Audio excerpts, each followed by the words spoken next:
মা তো দেখে নাই, অবশ্যই মায়ের মা দেখছে, তো আমার নানু দেখছে। তো মা আমাদেরকে বলছে যে নানু এইভাবে এই সময় মুক্তিযুদ্ধের সময় এইভাবে সার্ভাইভ করছে।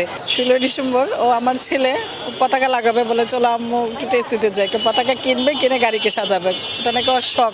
আমরা 1971 সালে 16 ডিসেম্বর আমরা বিজয় অর্জন করছি।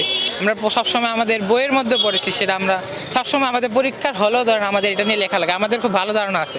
তা আমাদের এই স্বাধীনতার প্রতি, আমাদের বিজয়ের প্রতি আমাদের একটা ভালোবাসা অবশ্যই আছে। আমরা নাহলে তো এই দেশ অবশ্যই পাইতাম না। আমরা স্বাধীনতায় জিতছি, আমরা মুক্তিযুদ্ধে জিতছি, বিজয় অর্জন করছি, সেই জন্য আমরা এই দেশ পাইছি। তো সেই জন্য এটা আমাদের অবশ্যই গর্ব। সেই জন্য আমরা ধরেন যাদের নিজস্ব গাড়ি আছে আমরা শখ করে এটা লাগাই, পতাকাটা লাগাই, এই ডেটে সেলিব্রেট করতে চাই। অবশ্যই অনেক ভালো লাগছে, এটা বলার বাইরে, খুব খুশি লাগছে। মানে আম্মুকে নিয়ে আসছি, শখ করে আসছি যে আজকে আমি পতাকা লাগাবো এই গাড়িতে।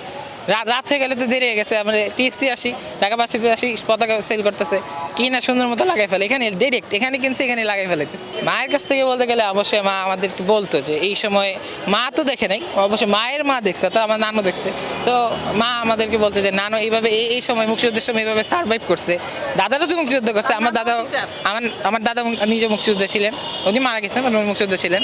তো আমার দাদা যারা ছিল উনি আমাদেরকে মুক্তিযুদ্ধের কাহিনী বলতো, গল্প বলতো যে এইভাবে ওনারা সার্ভে করছে, এভাবে ফাইট করছে। তো সেখান থেকে আমরা ধরেন মার কাছ থেকে আম্মুর বলতো যে আম্মুর নানু, মানে আমার নানু যেভাবে মুক্তিযুদ্ধের সময় সার্ভাইভ করছে, না ওনারা, আমার নানু যদি যুদ্ধ করে না কিন্তু সার্ভাইভ তো করছে, কীভাবে করছে সেগুলো নিয়ে আমার নানু অনেক ভালো, আম্মু অনেক ভালো মতোই আমাদেরকে বলছে এই বিষয়গুলো।